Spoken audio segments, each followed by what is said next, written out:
Meron naman tayong mga dalangin na kahit na gaano katagal na nating ipinagdarasal, tila hindi pa rin nadiringgin. Kaya paminsan, tayo ay nakakapagtanong at nadidismaya. Pero sa kabila nito, tayo pa rin ay dapat na magpatuloy sa pananalig na ang Diyos ay may mas magandang plano para sa atin. Maaring proteksyon, aral, at mga milagrong bunga ng pag-aantay, pagsasakripisyo, at pagmamahal. Panibagong episode na naman ng Sensei. Samahan niyo kaming kilalanin si Brother Eldrick Nolasco, isang communication student mula sa Adamson University. Siya rin ay nagmimisyon bilang isang layout artist sa The Miraculous Medal Apostolate, Philippines. Tara, atunghayan natin ang kanyang kwento at mga karanasan bilang isang acolyte sa Nuestra Señora del Santísimo Rosario na mas kilala bilang La Naval de Manila. Dito lang yan sa Sensei, their skills and talents. Hello, I am Eldrick Angelo Nolasco. I'm 27 years old. Currently, second year ng Adamson University, communication student. And ang ginagawa ko ngayon is I'm also a working student ako ng nag-work ako for a life insurance agency and sa Miraculous Medal Apostolate. Ang ginagawa ko for both work ko is graphic artist ako. Formerly acolyte or altar server ako ng National Shrine of Our Lady of the Rosary of La Naval de Manila sa Quezon City. Pero dahil nga due to time constraint, nag-stop muna ako. Pero pag fiesta ng La Naval during October, nagsaserve ako for the fiesta. Prior to that service for joining the ministry, ano po yung ginagawa po ninyo? Kasi parang nung estudyante pa ako sa Espiritu Santo Parochial School, dahil may club kami doon na tinatawag naming Christ.com.ph or ang tawag namin is Christ Company Palaging Happy. Doon kami nag-umpisa lahat ng pagsaserve ko sa simbahan kasi doon yung nagsaserve ako for Mass every first Friday Mass namin or pag may mga solemnity kaming misa for school. Then pag morning activities, ako yung nagli-lead ng prayers, pag Angelus, tas 3 o'clock prayer. Doon ako nag-umpisa talaga na makapag-serve sa simbahan kasi syempre yun yung parang pinaka-stepping stone para matutunan ko paano mag-serve sa pagle-lector, pag-altar server, or pati pag-lead ng prayer every morning, yun. Sino po ba yung naghikayat po sa inyo or sino po yung nag-influence po sa inyo to serve the Catholic Church? Kasi dahil lumaki ako sa pamilyang religyoso, yung parents ko is nagkakilala kasi both silang members ng choir sa Sampaloc, sa chapel ng Desamparados. Pareha silang members ng choir. Tas parang dahil nga very religious yung family namin, so pati yung grandparents ko, sila yung nag-influence sa akin na maging religious or kumbaga mag-serve sa simbahan, ganyan. May point nga nung bata ako parang sinasabi, kasi yung pinsang ko, the altar server siya dun sa chapel namin. Then parang sinabi ko sa mama ko na gusto kong maging altar server. Pero ang intindi ng mama ko, parang sinasabi niya na ang intindi niya is gusto kong magpare. So parang at that point, yun na yung parang na-instill sa akin na, ay, paglaki ko gusto kong maging pare. Ganon. Pero, kumbaga, nasa isip ko pa rin naman yun kung gusto kong ipagpatuloy. Pero sabi ko nga kay Lord, siya nang bahala. Parang may promise ako sa Kanya na pag dumating ako sa ganitong point, kung gustuhin man ng Diyos na tawagin ako dun sa pagpapare, pwede ko naman ituloy. Kumusta naman po yung experience niyo po sa pagsaserve po as an altar server po? Masaya siya actually kasi syempre parang doon mo napapakita yung pagmamahal mo sa Diyos kasi napapakita mo yung gusto mo magpursige sa pagsisilbi. Kasi syempre, di ba, yung pagsisilbi kasi sa simbahan, wala namang bayad yan or wala namang, kumbaga, honorarium na, parang minsan, seswertehin ka na lang kung may ibigay sa'yo na parang pera or pagkain. Kasi, yun nga, ang yung pagsaserve mo kasi, kumbaga, bukal sa puso mo na magsaserve ka, hindi ka naghahanap ng kapalit. So, nakikita ko na masaya naman ako sa pagsaserve. Hindi naman kahit syempre may mga challenges sa pagsaserve, okay lang. Parang, kasi, bukal naman sa puso ko mag-serve sa simbahan. Kasi love ko si Lord at malakas ang pananampalataya ko sa Diyos. Na-mention niyo po na nag-serve po kayo sa National Shrine of Our Lady of Rosary po sa La Naval de Manila. Kumusta naman po since kung saan po kayo nagsisimba, a famous church po or parang puntahan po ng mga nagsisimba? Masaya doon kasi mababait naman yung mga tao kahit despite ng iba-ibang lugar yung mga nagsiserve doon. And as part of it, kasi parang laking turo ng mga Dominicans. So parang somehow nakaka-relate ako sa mga tinuturo nila doon and as well as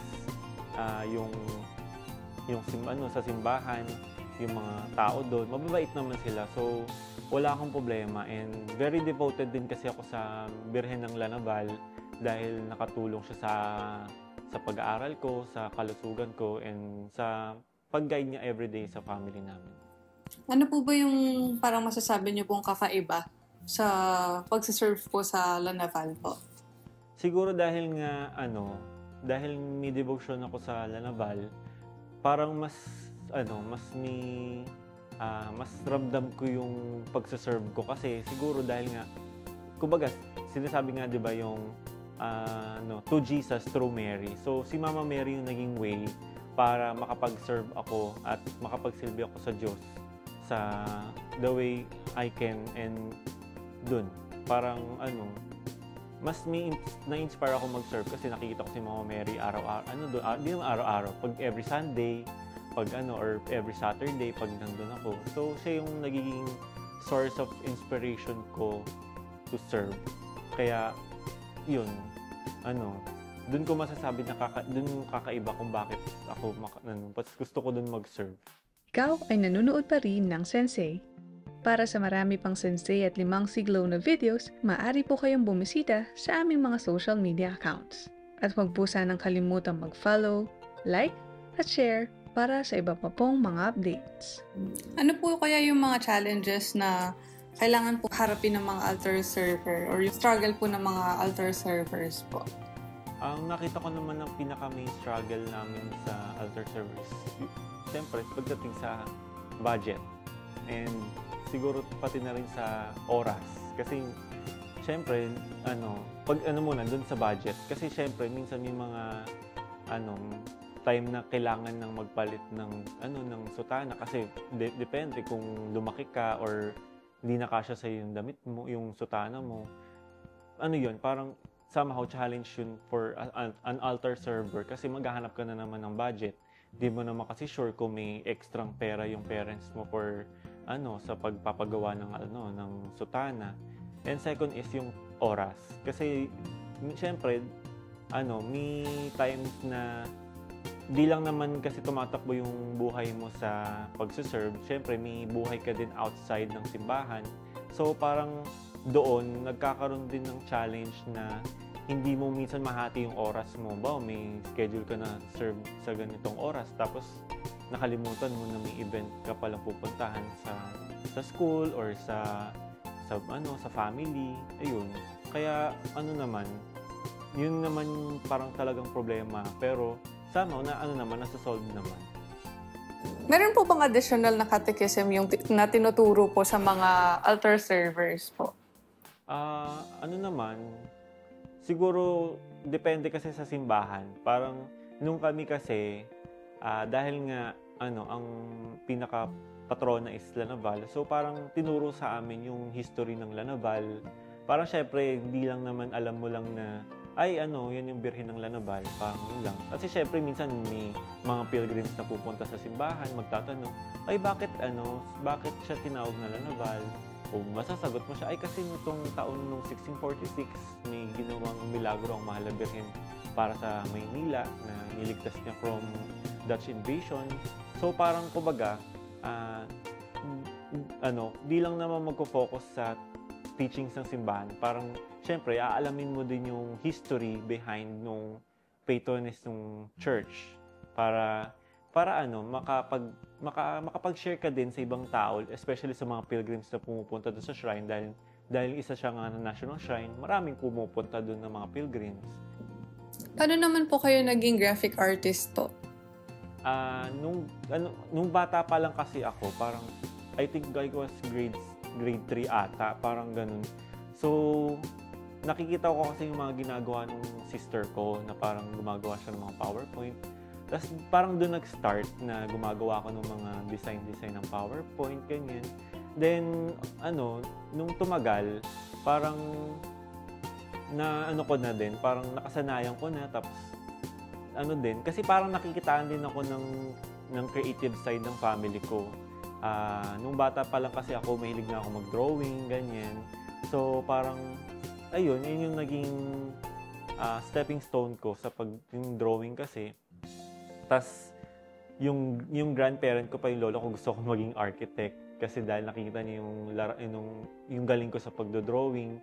Then, nung nung nag-high school na ako, doon na nagtuloy-tuloy na gumagawa kami ng mga project, tas pagdating sa designs, ako yung ina-assign sa mga design. Then, nung senior high school naman ako, parang may pa nga sila sa akin, yung parang, yung sa yearbook, parang sinasabi nila na, yung isang empty canvas, kaya ko daw, gumawa ng something creative doon sa isang empty na canvas na masasabi mo na mapapawaw ka. Yun yung sinasabi nila sa akin. So hanggang ngayon na ginagawa ko pa rin yung paggawa ng mga pub mats, videos and everything. Tas continuous pa rin na nalalabas ko pa rin or na-share ko pa rin yung aking talent sa pagiging graphic artist. Kailan po ba kayo nagsimulang mag-serve po sa Miraculous Medal of Apostolate po? Actually last year lang yung nag-start ako mag-work for the Miraculous Medal Apostolate. Pero before that, kaya ako napunta sa Miraculous Medal Apostolate kasi nagkaroon kami nung celebration ng Festival of the Immaculate Conception. So, kami lagi yung hinahanap ni Father Choi to help for the sa mga events ng festival. So, dahil doon, parang kasi si Father nangailangan ng graphic artist. So, inofera niya ako na kung pwede ako yung maging graphic artist ng Miraculous Medal Apostolate.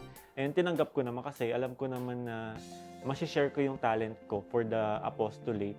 And para naman kumbaga ma-maintain yung page ng Miraculous Medal Apostolate at continuous pa rin na makapagpalaganap ng debosyon sa Mahal na Birhen ng Milagrosa. Kasi syempre, iba na yung time ngayon eh. So parang sa modern world ngayon, kailangan talaga active ka kahit saan, kahit sa online or sa labas ng online.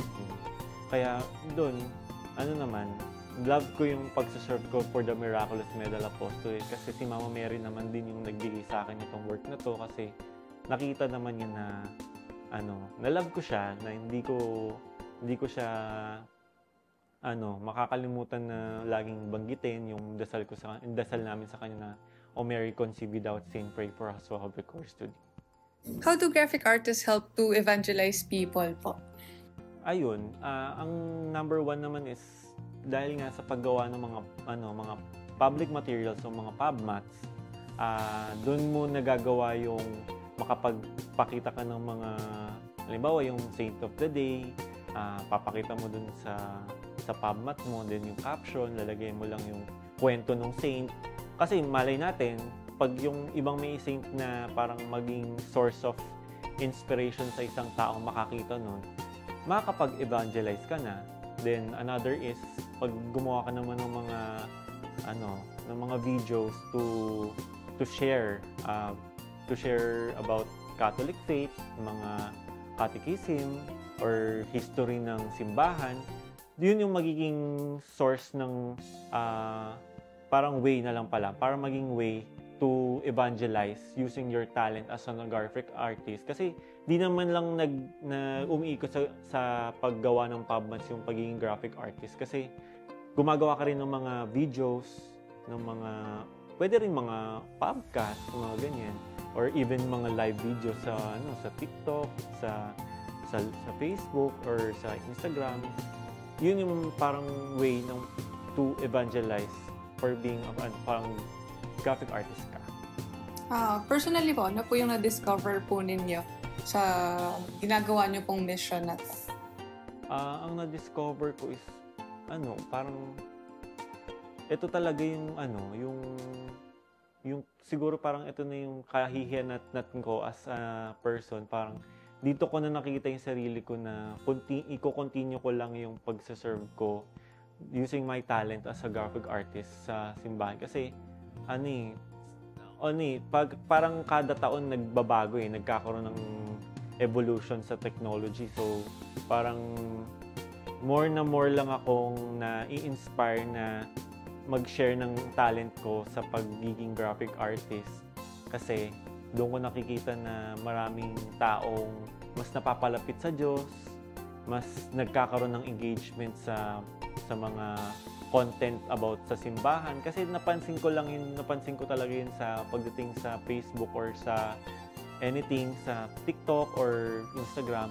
Malaki talaga yung engagement pagdating sa mga Catholic contents. Kasi pag parang makita mo lang, parang kaka-post mo lang sa isang araw, maabot na minsan ng thousands of views or engagement sa isang content na pinost mo. Ganun ka active ang mga Catholics din sa online. So makikita kong yun na talaga yung yung magiging passion ko talaga sa life.